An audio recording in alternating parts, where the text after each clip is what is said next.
Hello, and welcome to Kroll's Security Concepts podcast, the podcast where Kroll security experts discuss the more prevalent topics in today's risk environment.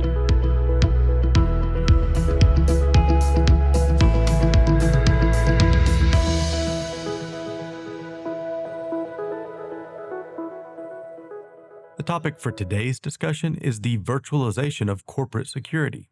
Even before the onset of the work-from-home COVID-19 response, we were seeing corporations, both large and small, augmenting their cyber and physical security programs through embedded or outsourced security functions. We are also seeing an increased demand for the security training and even assessments that are more hands-off in nature to limit visitors into the workspace and provide training in a manageable, socially distant format. Today, we have several special guests joining the podcast to discuss the many elements of this emerging virtual corporate security department. We brought people in from both our cyber and our security risk management division. Michael Miora is a managing director in the cyber risk practice of Kroll, based in Los Angeles. He leverages over 4 decades of experience in building security products and designing go-to-market campaigns for products including automated business continuity planning software, anti-spam protection, and security awareness and training programs for financial, healthcare, communications, pharmaceutical, and medical devices companies. Nick Doyle, from our London office, runs the EMEA practice for security risk management. He's a former police officer and soldier and has been with Kroll for over 13 years. In that time, he has managed over 600 projects in over 70 countries. He has a wealth of experience supporting multi-sector clients through all of their risk management needs. Rafael Lopez is an associate managing director and regional leader in the security risk management practice based in our Mexico City office. He's a security expert with more than 15 years of international experience in project management, physical security, security design, risk assessment and management, travel security protocols, and crisis management response. So, gentlemen, welcome to the podcast. It's a pleasure to be here. Thank you for hosting this very important topic today. Thank you, Jeff. It's great to be on the podcast. Thank you very much, Jeff, for inviting us. Great. So each of you is on this podcast today because you have either directly performed these services or managed personnel that perform them. We want to discuss a bit about the need for these virtual roles from a financial and a social distancing standpoint as part of this podcast. I think we'll start with the 2 big ones, the virtual security management roles that we see quite often, and that's the virtual security director and the virtual chief information security officer, or CISO. So Nick, where are you seeing the greatest demand for this virtual service? Is it more the full security director position that we're posting, or really just support for a security director where we're seeing the virtual security director services going? That's a good question, Jeff. I believe the answer is both. We're seeing organizations with either no security manager, as well as those with security managers reaching out to Kroll for advice and guidance. I think part of the reason is that where there are security teams, or where there were security teams or security departments, but due to the economic impacts and challenges associated with COVID-19, those teams are no longer there. And therefore, the knowledge library within those organizations has been minimized to some extent. So, many organizations could have lost several or more people from their security teams. Excellent. Now, Rafael, I know for you in Central South America region, the region that you're responsible for, you've always had a heavy presence of embedded security directors and managers. What trends are you seeing? Are you seeing more demand for it today? Yes, it is very interesting how the COVID-19 situation has changed a company's mentality regarding virtual services. Latin America, it's been a difficult region regarding virtual services because fraud is an everyday matter here. So companies, they don't trust very much when you talk about virtual services. However, the COVID-19 situation has made companies rethink how they will approach the security necessities they have, also by reducing the costs. Having a virtual security manager is less expensive than actually hiring one, specifically because of all the regulations required in Latin America for hiring someone in a company. So it is very interesting that now all companies are open to experiment these new virtual services. Yeah, I know we've seen a lot of demand for it. And I know previously we've seen a lot of demand in your region, but we're seeing it across the globe now. Everybody's having to cut back a bit. The COVID-19 financial impact is obvious, and the security departments, whether they be information security or physical security, are seeing some of those cutbacks and needing some of this support. And that's where we're really here to talk about today. As we're speaking to information security, I want to kind of move over to that side and speak to Michael a bit. When companies are looking for that virtual chief information security officer or CISO, what typically spurs the need for this outside expertise? That's a very big question and a very good one. I think that we can categorize the motivation of companies to find a virtual CISO in probably three different groups. The first is that the companies decided to embark on some new business venture or some new kind of product or service that puts them under the umbrella of some regulation or law that requires them to have a CISO, but they don't have one. So they have to go out and get one. And typically, it's much more effective to find a seasoned virtual CISO than try to find one you can hire and bring on board. That usually takes many months. Whereas they come to us, we can give them a seasoned professional in weeks, not months. So that's one reason. Probably the first one, probably the most common. The second one is that they're getting interest from the board or senior management asking them, so what's our security like? How do we compare to others? How mature are we in our security program? And most internal CISOs don't have access to the tools and technologies or have the resources to go collect that information, do the analysis, and present it. Never mind that most CISOs don't speak the language of business, they speak the language of technology. So when they present to the board of directors or to senior management, they talk technology instead of business. They talk things like MTBF, which means nothing to the board. Board doesn't want to know about things like that. So they're looking for somebody to come in who speaks the language of business and provides a security context so that they meaning the security team or the IT team or the company, can present to the board of directors in a meaningful and successful way. The third is a little different.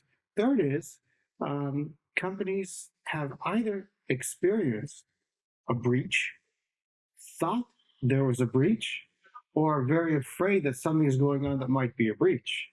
And so they engage some sort of incident response or forensic work.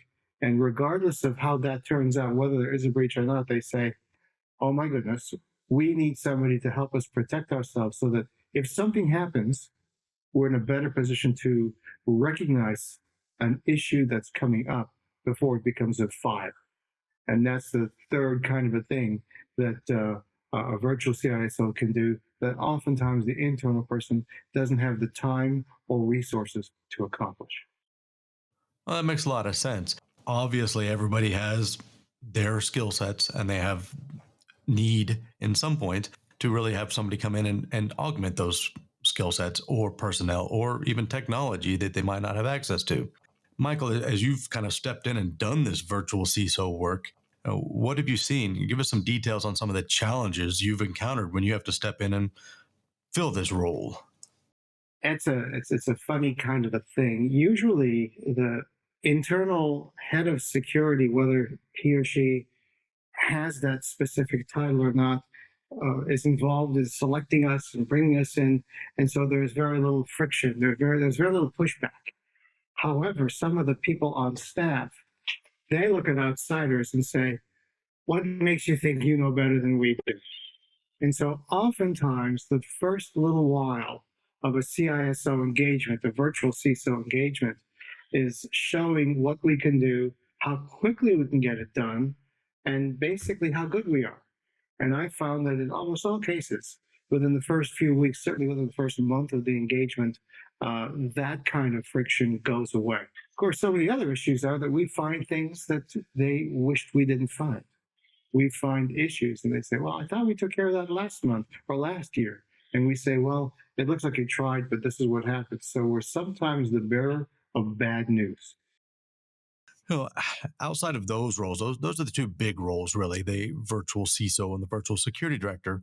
We also have the virtual crisis manager, and that's a role that, I specifically have been filling during COVID-19 quite often. We've placed these virtual crisis managers across several of those essential businesses that still operated through the work from home environment. And what we saw was, we were used to do everything from developing programs such as how you do your trace controls, how you're doing your emergency response to and COVID-19 diagnosis in your workspace, all the way up to how are you going to bring your people back, developing training programs for them, developing how their office is going to be laid out when they come back to work. That virtual crisis manager, in my experience, has been one of the fastest growing virtual elements that I've seen during COVID-19. Another one that I've seen kind of a big push on, and this is probably across all three of you, would be that virtualization of kind of your training. Are you guys, the three of you, seeing a lot of demand for virtual training? Well, I'll jump in and say that for the virtual CISO, that's absolutely the case.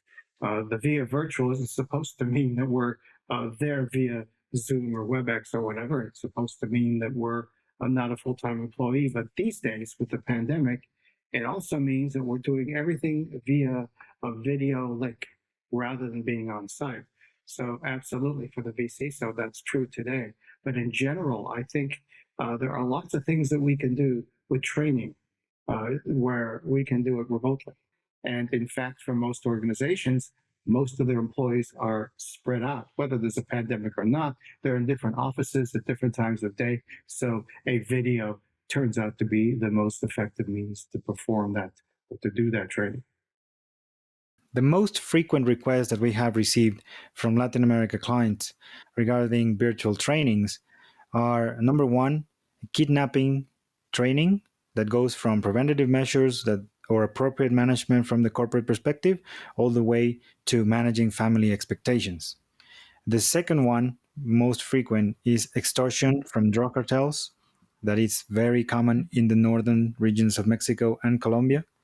And the third one would be the security managers training, when they have a security guard that has been with them for many years, and then they want to get them up to speed to a manager role or a director role. Well, you guys definitely have different requests than what we're seeing a lot of here in North America, where we're largely focused on the virtual training for active assailant training, for COVID-19 return to the office training. Nick, in EMEA, is it anything different there? You guys seeing a lot of requests for virtualization of the training that you're providing? Not so much on the training, more on the delivery of the virtual security manager service. What happens is while we're delivering the virtual security manager service, there's a knowledge transfer from us in EMEA to the client's organization. So that knowledge transfer is essentially a training package. And that's what is reflected in how developed the security managers become. We've talked about the virtual training. We're seeing a new trend, I think, in North America, where people are looking to virtualize even some of the other services we might have been doing, such as assessments. Are you guys seeing anything in line of virtual assessment, cyber, physical, whatever it may be, from your clients? In EMEA, we're definitely seeing an increase in doing virtual security assessments, which is an innovative way to work through the COVID period. So clients are supporting us and assisting us where we need to observe what's going on at a client site. We're also getting a lot of information sent to us via our clients, so we can get a better understanding of our clients' businesses and our client sites. And then we can do the virtual tour with the assistance of our clients. So that's a very regular occurrence now. Michael, are you guys able to do that on the cyber side? Is that a big push for you guys as well, the virtual assessments? Yes, it is. Virtual assessments are the way we have to do it these days because of the pandemic. But in general, virtual assessments are the most cost-effective way to get things done. And I think this has been some great stuff, gentlemen. I appreciate you coming on the podcast and talking a bit about your expertise. We hope to see everybody on the next one, and thanks for listening.